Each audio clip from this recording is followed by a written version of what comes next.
আপনি কোথায় যেন পড়াশোনা করছিলেন বলছেন? ডিগ্রি শেষ করেছি ইলেকট্রিক্যাল। সংস্কৃত কলেজে। আপনি তো এই যে গ্রাম আদালতে ইউটিউবের সাথে এই গল্পটা বলে দেন কীভাবে বললো কী কী করবেন? হ্যাঁ, আমার পরিচিতি, আমি তাহিয়াতুল নজরুল, আমি এসএসসি সংগঠনের সভাপতি দায়িত্ব পালন করছি, পাশাপাশি সাংবাদিকতা করছি। এর এক পর্যায়ে আমাকে জেলা প্রশাসন সম্মেলনের পক্ষ থেকে একটা অনুষ্ঠান গ্রাম আদালত সম্পর্কে অবহিত করার দাওয়াত দেওয়া হয়। সেই অবহিতকরণ প্রোগ্রামে আমি যাই, সেখানে জানতে পারি গ্রাম আদালত সম্পর্কে। সেখানে আমি দেখেছিলাম যে গ্রাম আদালতে ইউনিয়ন পরিষদ চেয়ারম্যান যথেষ্ট ভূমিকা পালন করে এবং এতে খুব সহজে তারা কেউ অভিযোগ দিতে পারে এবং নিষ্পত্তি করা যেতে পারে। এটা খুব ভালো লেগেছে এবং এইটা জানার পর আমি আমার যে সংগঠনের অন্যান্য সদস্যবৃন্দ এবং বিভিন্ন সংগঠককে আমরা এই গ্রাম আদালত সম্পর্কে জানিয়েছি এবং আমাদের মাঝে মাঝে আমাদের প্রতি মাসে 4টি উঠান বৈঠক হতো। উঠান বৈঠকে আমরা উঠান বৈঠকে যারা আসছো গেস্ট আসছো তাদেরকে আমরা বলেছি এবং বলেছি যে এখানে দেওয়ানি এবং ফৌজদারি মামলা করা যায়, যেখানে মাত্র 10 টাকা। দেওয়ানি মামলা করতে গেলে 20 টাকা এবং ফৌজদারি মামলা করতে গেলে 10 টাকার বিনিময়ে সেখানে মামলা করতে পারে। এটা যদি আদালত বা কোর্টে যায় তাহলে অনেক সমস্যা হয়, অনেক সমস্যার সম্মুখীন হতে পারে এবং দীর্ঘদিন চালাইতে হয় মামলাটা। সেক্ষেত্রে দ্রুত সময়ে গ্রাম আদালতের মাধ্যমে ইউনিয়ন পরিষদে পাওয়া যেতে পারে। সেটা আমরা তাদের জানিয়েছে, বলেছি এবং তারা তাদের বিভিন্ন সময় বলেছে। সাম্প্রতিককালে আপনারা জানেন যে প্রতি সময়ে টাউনের উৎসব একটা অনুষ্ঠান মেলা লামোর আয়োজন হয়। সেই টাউনের উৎসব মেলায় আমরা আমাদের জন্য বক্তব্য ছিল, সেই বক্তব্যের মধ্যে আমার গ্রাম আদালতটাকে তুলে ধরেছি এবং আমাদের উঠান বৈঠকগুলোতে আমরা লিফলেট দিয়েছিলাম যে কীভাবে গ্রাম আদালত পরিচালিত হয় এবং এই গ্রাম আদালত পরিচালিত হওয়ার পর আমরা বেশ কয়েকজনকে আমরা এই পর্যন্ত প্রায় 7 জনকে আমরা বলেছি গ্রাম আদালতের মাধ্যমে কীভাবে করতে হয়।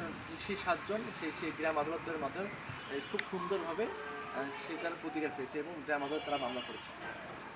তাদেরকে আমরা বলেছিলাম যে তারা যদি মামলা করে থাকে গ্রাম আদালত মামলা করে এবং তাদের থেকে 2 জন তাদের প্রতিনিধি নিয়োগ দিতে পারে গ্রাম আদালতে, যে সেটা জানার পর আরও বেশি উজ্জীবিত হয়েছে এবং গ্রাম আদালত তারা মামলা করেছে।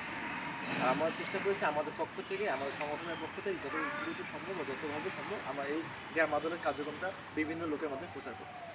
এটি আমাদের কর্ম যাবে। এই কারণে গ্রাম আদালত যদি আজ যায় সেখানে মাত্র 10 টাকার বিনিময়ে মামলা করতে পারছে এবং এই মামলাটা যে কোর্টে যায় বা থানায় যায় সেটা অনেক বেশি এবং ব্যয়বহুল হয়ে যাচ্ছে। কম একটু নর্মালি হ্যাঁ বল বলছিলাম। যদি গ্রাম আদালতের মাধ্যমে মামলা করে তা মাত্র 10 টাকার বিনিময়ে সে মামলা করতে পারে। আর সেটা যদি কোর্টে যায় সেটা অনেক ব্যয়বহুল এবং সময় সাপেক্ষের বিষয়। গ্রাম আদালতে প্রতি সপ্তাহে নিষ্পত্তি হয়ে যাচ্ছে, কিন্তু যদি কোর্টে মামলা করে সেটা অনেক দীর্ঘদিন চালাইতে হয়। সেই তুলনায় কোর্টের তুলনায় গ্রাম আদালতে মামলা করলে সবচেয়ে সুবিধা। এই কথাগুলো কি মানুষকে বলেন? জি, আমরা বলেছি আমাদের উঠান বৈঠকে এবং আমাদের যতগুলো আলোচনা সভা হয়েছে, মিটিং হয়েছে, সেখানে আমরা বলেছি এই বিষয়গুলো। আপনি প্রতিনিয়ত বলেন যখনই সুযোগ পান? যে সুযোগ পাই তখনই আমরা এই কথাগুলো বলি,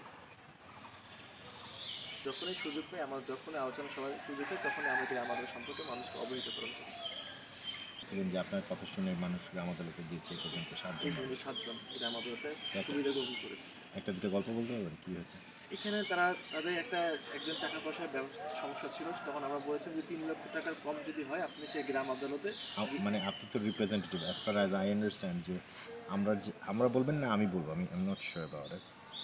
আমি বলেছিলাম যে 3 লক্ষ টাকা কম যদি আপনার কোনো মামলা থাকে সেটা গ্রাম আদালত করতে পারে। তার মামলাটা ছিল মতো 2 লক্ষ টাকার মতো, সেই জন্য সে গ্রাম আদালতে গিয়েছেন, চেয়ারম্যানের মাধ্যমে সেটা সমাধান হয়েছে।